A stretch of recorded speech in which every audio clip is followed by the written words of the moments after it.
Welcome to Creativity, the podcast where art and engineering collide. Today, like every day, pretty much, we've got me and Pat Regan interviewing a guest. And I wanted to know before this podcast, because, just for posterity's sake, we're recording on March 25th, 2021. So today, in addition to Pat and I, we've got the very special guest named Tommy Trebuchet, which that is actually his true last name. Is that correct, Tommy? Not exactly. The last name is Falgout, which is French, and maybe there's a little bit of carryover there, but alas, okay. I wish so, but that is not my lineage. All right, but today you're going to be talking about pumpkin chunking, whatever you want to call it, with medieval style weapons, which would be trebuchets, etc. I mean, I assume there's other forms of this, but that's kind of the idea, I guess.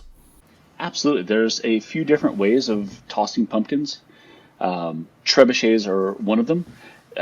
And I go by, there's many different people that look at trebuchets and catapults as completely different machines.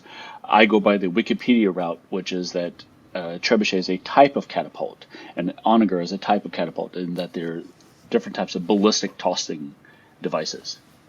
Well, Tommy, what makes a trebuchet different than a catapult? Gravity powered. So there's a number of different ways you can use force. Back in the medieval days, they didn't have all these fancy, dancy, steam powered. So they had to use the raw gravitational power of the earth. And that's kind of what was fascinating about that, is they had to use human powers to bring all this counterweight up, and then use that to use just the raw gravitational power of the earth to then fling their ballistic. Okay, I guess your whole I don't want to say shtick, but your big hobby is actually throwing pumpkins with this in contests. I guess against other enthusiasts. Is that kind of the story? It started off many years ago, probably about 6 or 7 years ago, where a friend said, "Hey, I want to build a trebuchet," and we're like, "Well, that sounds like a crazy idea. I'm in. Let's do this." And we had a gathering. One of our friends is really good with engineering and CAD, and so he designed the whole thing. So we only just had to go and cut exactly and build. And we went out to a big field in his backyard and tossed pumpkins. And I thought that this was fantastic. And I said, "You know what? I want more. I'm going to do this again. I've got some other friends, and you know what? We use this, and you've got your friends, and you build one as well, and I'll get my friends. We'll build one, and we'll put it together." And it kind of took off from there. So wait a second. I know this is kind of, it seems like maybe a couple years ago, even kind of a phenomenon, but you actually came up with this idea on your own. I mean, were you the originator of I guess, pumpkin chunking? Is that the right term? If I remember correctly, pumpkin chunking came around, I think it was like 2011, 2009. But it predates us, but we did kind of come up with this on our own, because maybe through other things, because we're hearing about trebuchets that were becoming more popular, but it hadn't hit the pumpkin chunking that we know that happens in Delaware. I don't think it hit critical mass at the time that we were starting, but it was just little bits here and there. Hey, okay, that's a trebuchet. I built this, and people building bigger and bigger ones. Okay, and when you say that, I mean, a trebuchet. I mean, people think of a catapult. I guess a catapult. What you pull that back, and then it's like a spring powered sort of, like a beams of wood. But you're not doing that. I mean, you're specifically trebuchets when you're in your techniques. So again, I kind of look at catapults as being the super group of all of these things, and then trebuchets being one type, which is the gravity-powered ones. Then there are spring-based ones. There are steam-based ones, not very effective or efficient. Human-powered ones, rotation-based ones, torsion, and a number of different ones that you see if you've seen the pumpkin chunkin' videos that's been on the Discovery Channel. They have the different categories, but we focus strictly on trebuchets just because, we didn't have the big backyards that everyone else did, or the big engineering degrees. It was just a whole bunch of guys and girls just kind of messing around and seeing what we could do and not shoot our arms off. The sure. Spring-loaded ones are probably the ones most of us are familiar with, I imagine. Depending on what The- you've seen, yep. Like from cartoons. Is From cartoons, absolutely. There's what I've seen was the Lord of the Rings, where they use the catapults to start tossing everything over, and that's what you might see in a lot of the medieval movies. The Joan of Arc, I think, had one as well. Right. So I guess, but what you're saying is a catapult is the general class of something that throws something into the air, and I guess historically would hit on a big arm. historically would Ballistic, yeah. hit a castle or other people that don't mean you harm, or maybe just whatever. I guess civilians, whatever they did. I know they were a little nasty back Those then. people I are guess. there, and you want their land, and a catapult seems like a really good idea to get them to give in. Right, exactly. But that's what you're saying. That's basically the general term. Even though most of us would think it's like something that you crank back over and over with a bunch of people and cut the cord or whatever, and then it flies up and does its damage. There's a few different mindsets to that, and I go by the Wikipedia mindset or idea, and it is, again, that catapult is the grouping, and then trebuchet is a type, and then sometimes catapult gets thought of as the sling that gets, again, you put the big rock in there and it just uses a spring to bring it forward. Yeah, I already know the answer to this, but where do you guys compete with this sort of stuff? Like, if you and your friends, you wanted to compete, what did you do about that? We started doing this in another friend's backyard because he had a big farm and he thought that this would be fun. So he said, hey, come on over. We'll have a big bonfire. Just hang out and have a good night together, and we'll make fun of it. And then it grew. And then it grew and grew. And we're like, oh, we can't do this in his backyard anymore because he's concerned about legal stuff, as he should be. So, yeah, let's go to a city. And so then we started doing this in the city of Plano, Texas. They have a big field where they do the Plano Balloon Festival. And it's this big, nice, long field, perfect for being on one end of the field and then tossing ballistics to the other end. And Pat, again, your place is not too, where you live right now, is not too far from where we were shooting towards. And if we had one of those really, really big ones, we might have been able to hit your house. I'm For better or confident for that you worse. could have. I'm absolutely confident. Distance is one thing. Accuracy and you really have to precision? think about Is that- precision. Thank you. And that was one thing that I learned about. Thank you very much for mentioning it, because accuracy and precision are two completely different things that you need to hone in on when building this. Right. And I guess just to put it out there, so accuracy is saying, okay, we're not necessarily gonna. It's basically saying your grouping of shots is on the general target, whereas precision means you can repeat something over and over and over, even if it's offset from the target somewhere. Ideally, you've got both, but that may not be the case. Accuracy is that you hit your desired location. Precision is you've hit the same location. And you're absolutely right. We want to have both, but even each of these is its own thing, because some trebuchets were very precise, some of them were very accurate. And Okay, well let's talk numbers then. I think that's fascinating. Okay, so first of all, how many people? Your biggest competition? What's the competition called? First of all. Oh, Or great. So back when we used to do this, it was SlingFest. SlingFest. Okay.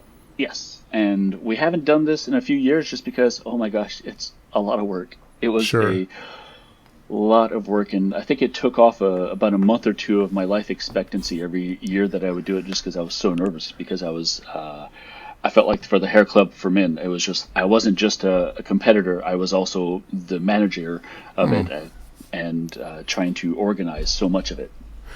Okay, so then how many people did you get to participate in that's biggest one? Oh, I think the biggest one was the last one. We had over 1,000 attendees, but then the competitors were probably in the maybe like 50, because we had, I think, 7 or 8 different trebuchets competing, and 5 people on each team, give or take, a few people jumping in and out. Wow, that's spectacular. I mean, just seven teams. That's pretty neat. But then 1,000 people, or not quite 1,000, but let's just say 900, hundreds of people watching. So it was quite the quite the spectator event, I guess. Yeah.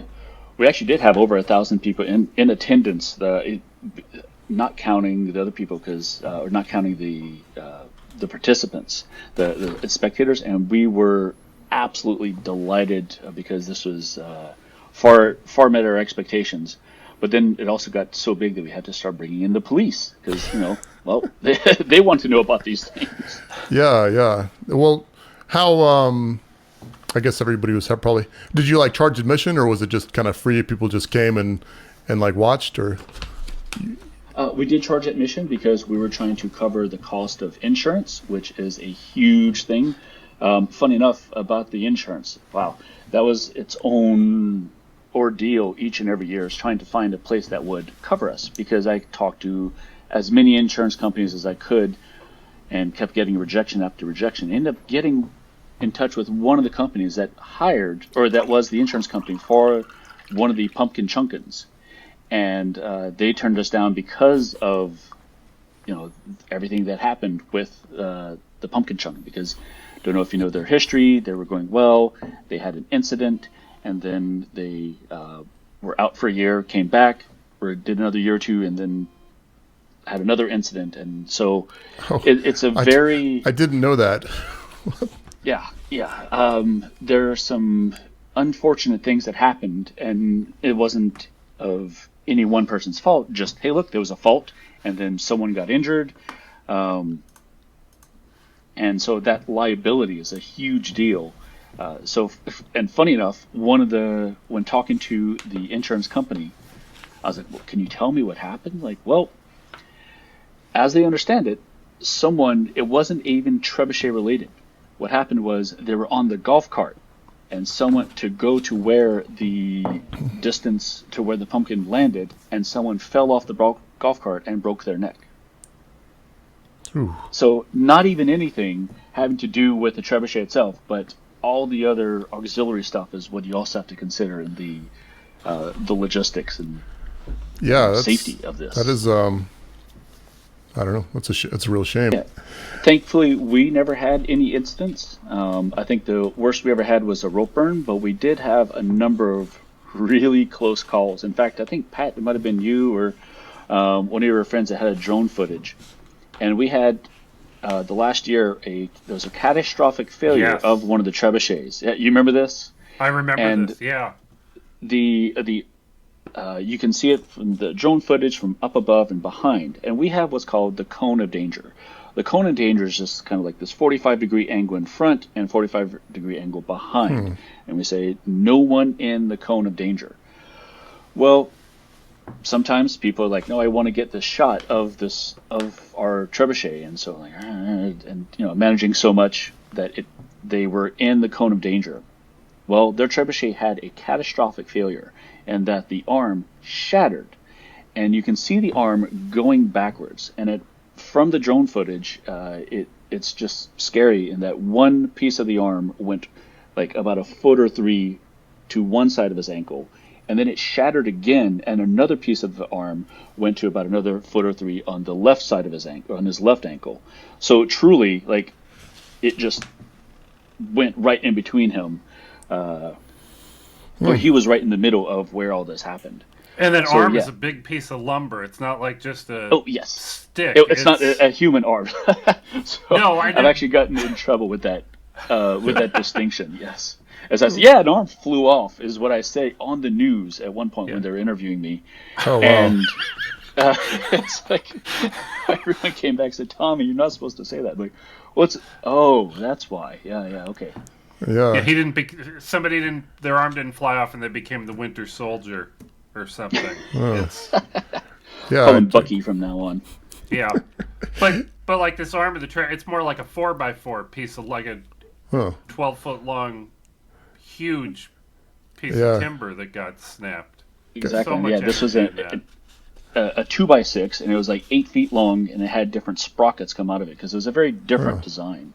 The design you're probably used to seeing is what's called the hinged counterweight, where you have the arm, you have this counterweight that kind of hangs here, and as it goes down, it'll hinge. And this one's it actually uses kind of a Fibonacci spiral as it comes out, and it's really nice. Those are fascinating. That does sound. I don't beautiful even design. I don't even quite know what you're talking about, but that does sound fascinating.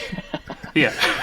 Well, listen, I got a little. I know we were talking about something a little bit different, but just to come back to it, who did eventually insure you for this? Did you finally get that worked out or not?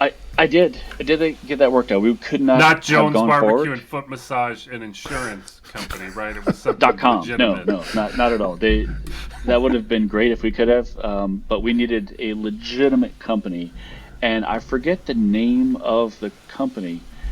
Well, I'd have to go back through the records, but there were two different ones. It doesn't really matter. I just want to make sure, I just figured legit. the audience probably wanted to know if that actually gotten taken. That did get resolved, Yes. I guess. Okay. Yes. And all the logistics were there beforehand. We had the insurance. We had food vendors. We even had the Mach 5, the Mach 1 from The Speed Mach Racer. 5 from Speed Racer. That Mach 5, Yeah, thank I you. have some fantastic pictures of that. Well, And the that's Canyon it was- Arrow, I don't even understand Canyon the Arrow, Canyon Canyon Arrow. Arrow. I don't even know what that is. Oh, I yeah. know what it is on It's The a Simpsons Simpsons, reference. but I didn't understand that Canyon Arrow. It was huge. yeah. Well, it sounds like quite the. And I guess guys, going back to safety though. I mean, how many did you hit any of the balloons that were there, or not, or were they all safe? So this was at the same field as the Plano Balloon Festival, but they weren't in the line of fire. That could have been very Not at the interesting, same but also time. expensive. Okay. So the balloons all had to stay out in the 45-degree. They had to stay in the. They were had out to of the stay cone of danger. Yes. in the cone of silence, in the cone of safety, or the. So that's a good point. Is because our cone of danger is usually very it was parallel to the Earth. We didn't think about vertical, but there were a few drones that we put in the space that we were like, that'd be fun if we hit that. Yeah, well, yeah. I mean, I guess you could call it for like marketing too. You could call it the cones of safety. To not make sure. I think it's interesting too that you got to watch the backside as well as the front. I mean, if you ever use firearms or whatever, it's a huge rule. Of staying back with the person, obviously, but then you don't think about, and it's just not a danger like that. It's just totally. I feel like a lot of my safety consciousness comes from kind of that paradigm of, be behind whatever you're throwing or shooting or whatever. It just seems like anything in front can be dangerous, but you don't think about the back really like that. Jeremy, So I another participated on a trebuchet team one year at SlingFest. We were totally unprepared. I don't want to say we were totally unprepared, but we were rather unprepared. We had no practice ahead of time. We used a trebuchet that somebody built a few years ago, and we got it back up and running. Most of our shots went 20 feet behind us. You have to get the timing of the release right. And all the other teams had that figured out, weeks before they hauled their trebuchets out. But not us. We were learning how to do that right there at SlingFest. But Tommy, one of the categories, we could win a prize for accuracy, for hitting the closest to the same spot the most times. I wanted to set our spot behind us. We would have won that no problem. But everybody else wanted to try to fire forward. So, or you could just make your trebuchet fire a few feet in front of you. So we're within 2 feet at all times. It's maybe 2 feet in front of us, but how? So that's a great point.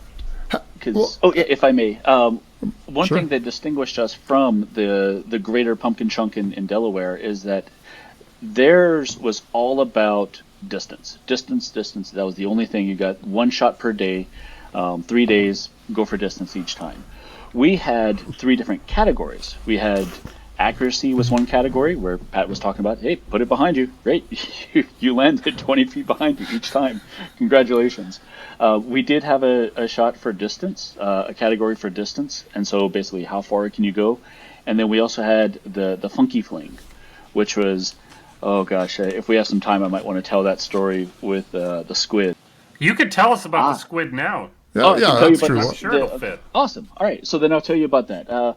The funky fling was our idea of taking our own spin onto it because people were tossing pumpkins, but we wanted something that would really wow the crowd because we thought that would be fun. It's just, hey, watching go, that's kind of fun, but we wanted something because, again, just to amuse ourselves as well. One of the team members they kept getting ceramic chickens as a practical gift. So he just had 20 ceramic chickens, and he used one of them each time. He'd fill it up with flour, toss the ceramic chicken, flour would explode everywhere, and it was a lot of fun. Another one, they did a red rider wagon that they tossed, and it would go backwards, but it was still kind of fun. And then, oh gosh, this is so just vile. The trebuchet was called the Kraken, and it was very nautically based. So what they decided to do is take a pumpkin, take an octopus, attach said octopus to the pumpkin, and then toss the two together. Now, mind you, this is in Texas. So bad. Oh, it was an actual. It's an actual octopus. Yes.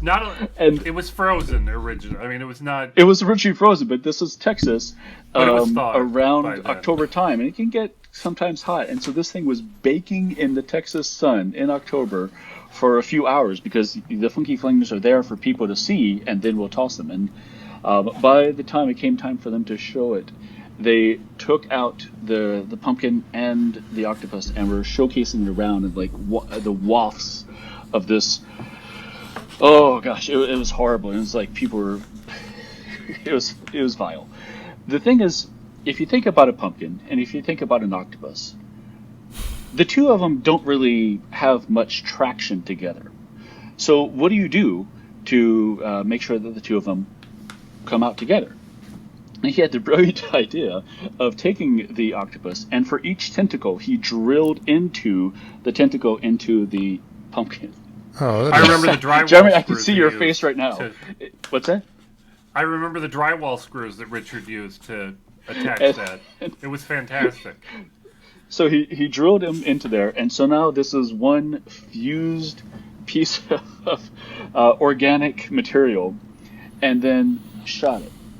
As he shoots it, what we didn't consider was the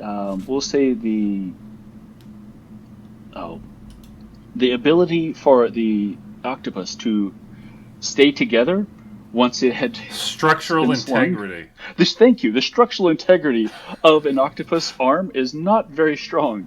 I promise you, it is way less than the pumpkin or the drywall screw that it was used to affix it. So as this is shot, the main part of the octopus flies off. Each of the tentacles also then fly off, creating this vile, horrendous smell of octopus shrapnel attacking all of the spectators that are in the cone of danger, and even some outside of it. And it was disgusting, but it was so hilarious. That's disgusting. And how? So how far? Horrible. How far did the pumpkin octopus hybrid go? Or did you even? I think the pumpkin went maybe like 20, 50 feet. The octopus went about 10, and then all the shrapnel just like went all over the place, and like, you know, it got a few people, and it was. Well, you know, I guess I feel like even though funky fling meant to be a joke, whatever, you know what? Back in medieval times, wouldn't they catapult, you know, carcasses and such over the walls? So it's very, very much a practical, you know, practical. Yeah, it's a throwback. We'll call it a throwback it's throwback to early germ warfare. So. Yes.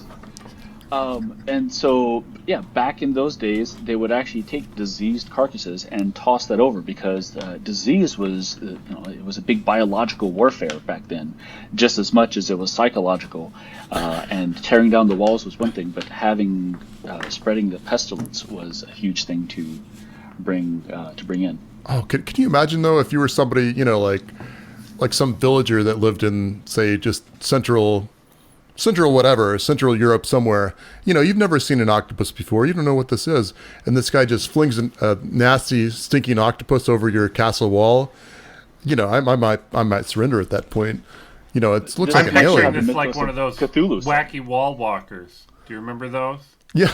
You could even Oh, yeah, yeah, Them at if the you wall and they. if you hit it on the opposite inside wall, it's just like walking down, and everybody's screaming and running out, and maybe they even think you're some sort of deity at that point, and that'd be great.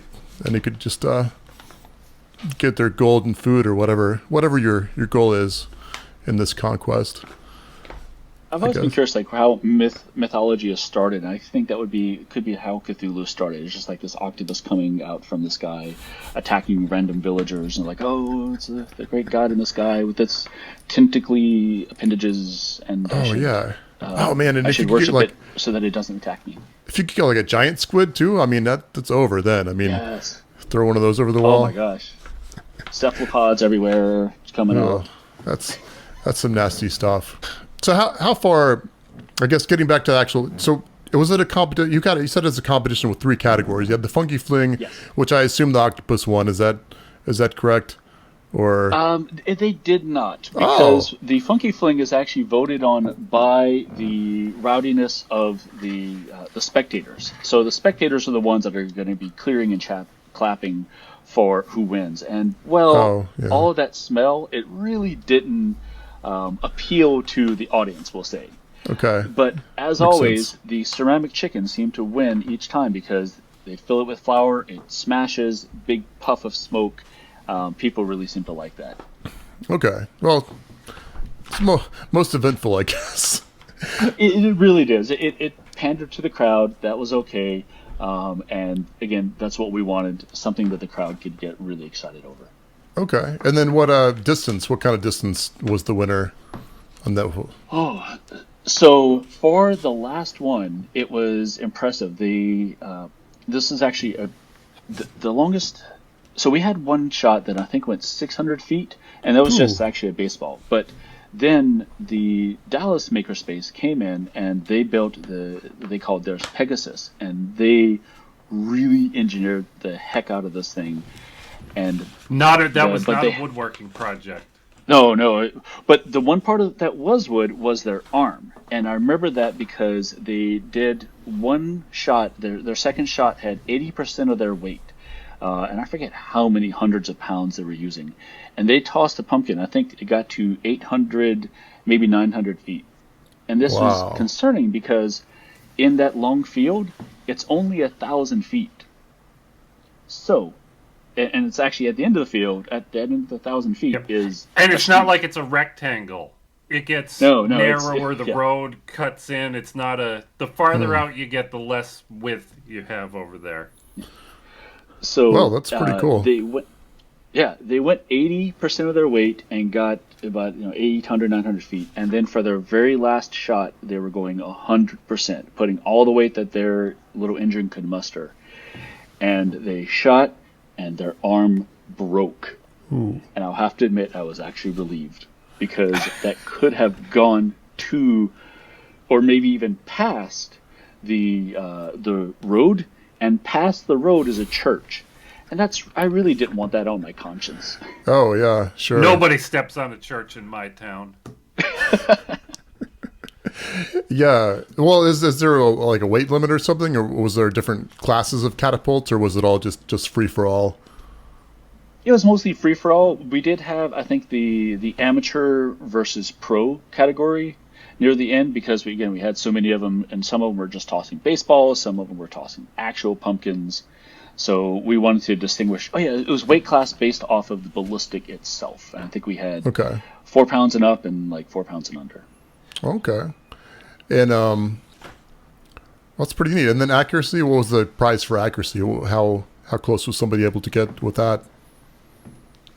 Accuracy, you brought in your own target, and one of them had a nice John Wayne cutout, and I think that was Carl and his team, and they were able to get pretty darn accurate. That was the trebuchet that was built from a CAD machine first and then assembled. Okay, and that's the Dallas Makerspace one, I guess? Oh, a different one. That one was, the Dallas Makerspace was a lot of concrete and steel. This one was also, the one that kept winning was also wood, but they used an engine block as their counterweight. It was actually kind of fascinating. Cool. They designed the whole thing around, well, we have this engine block because one of the years we did it on a different farm, and they had an engine block there. So let's just bring the engine block to the middle of the field, build the trebuchet around it, and then hoist it up and use that as the vertical drop for our counterweight. Okay. And was it all gravity powered, or could you use like a spud gun, or I mean, was it all pretty much all trebuchets, or was it a pretty open? Could it be a ballista or whatever else? We wanted to open that up, and we were open to. It's just we kept it trebuchet because, again, it was the raw gravitational power of the Earth. And once you get into different styles of pumpkin chunkin', all bets are off, because the air cannons, we didn't have enough they distance. can go a lot. Yeah, we didn't have enough distance because the air cannons can go. I think they hit a mile once, if I remember correctly. That so would like go past 5,000 my feet. house. Yeah, we're now almost at my house. Wow. But the trebuchet is around 2,000 feet, is I think what you'll see. But the air cannons can go by 5,000 feet. So yeah, the logistics of managing all that, I really didn't want to. So I was like, all right, let's just keep it gravity powered. Yeah, sure. Well, I want to tell you guys what impressed me about my first adventure to SlingFest, but maybe we should do that after the coffee break. Yeah, it sounds good, Pat. I think we got a few questions brewing, so maybe we'll get into some more details, maybe a little bit more about you, Tommy Trebuchet, as that's not your real last name, I guess, but a little disappointed, but that's fine. Was your wife's maiden name Catapult? No. Kathy Catapult? It's Carter. Carter. But no, Pat told me you have a wife and child, and he, according to my notes, it's your wife's name is Brittany Ballista, and your daughter's name is Samantha Siege. Is that right? No? Okay, well. I want it to be. I'll see if we can get that changed. Yeah. Oh my gosh. I'll help you file the paperwork. Anyway, that one I just made that one up, so I made them all up. So he did. Okay. I have the wallet. Okay. Oh, so this is not actually my second child, and then. No, but I think no, it should be your second child though. If you have another one in the future or third, you could even adopt some just to name them that. I think you can adopt them, give them a name, and give them back. Set them out in the wild. Yes, that doesn't seem right. You have been blessed. You have been named. Here's your name day, and off you go, Caddy Catapult. Yeah. Well, on that note, why don't we go ahead and take our coffee break, and we'll come back with a little bit more organized thoughts. Sound good? Sound good, you guys? All right. Sounds good to me. Welcome to the coffee break, Jeremy. Oh, well, welcome to you, Pat. Are we doing this now, or? Welcome to the coffee break, Jeremy. How's your coffee over there today? Oh, it's good. It's actually cold coffee today. It's a Kirkland brand or something. It's from Costco. So flown in by suborbital trebuchet. Oh yeah, I forgot about that. It was flown in. You can see it looks just like a falcon, whatever, from the sky. And now I'm drinking it. And they're paying me for it, or they're not actually, but they could. You guys could be with Patreon, right? Right, Pat? Right, Jeremy. If you go to patreon.com/ The Creativity Podcast. The Creativity Podcast. Then you can sign up to be a patron. But there's a few expenses to running this. Like, we signed up for this riverside.fm to record our videos for us, and it's been fantastic. That's you guys true. don't know how nervous I am every time we were using OBS with the Google Hangouts or Meet or whatever it was. Because you could get an hour into a podcast and realize something went wrong and it didn't record right. I'm so glad somebody else is handling that for us. So it's good to have Patreons to support us. And, beyond that, it's just nice to know that people really value the podcast. We think that's really, really cool. So let's go ahead and give a shout out to our top 5 Patreons. We've got WR4 PTR. He's actually a new Patreon. That's awesome. Oh, that is awesome. I know who that is. That's Raptor. That's Raptor creatively. Very cool. Yeah, I guess he gets a extra special shout out today. Christina Kearney, Stuart Morrow, Positive Waves, and Stephen Booker. Again, all these people have supported us for so long, and even new supporters. We just think that's awesome, and it just means a lot. Should we go ahead and get back to the show, I guess? I think we should get back to the show, Jeremy. Okay.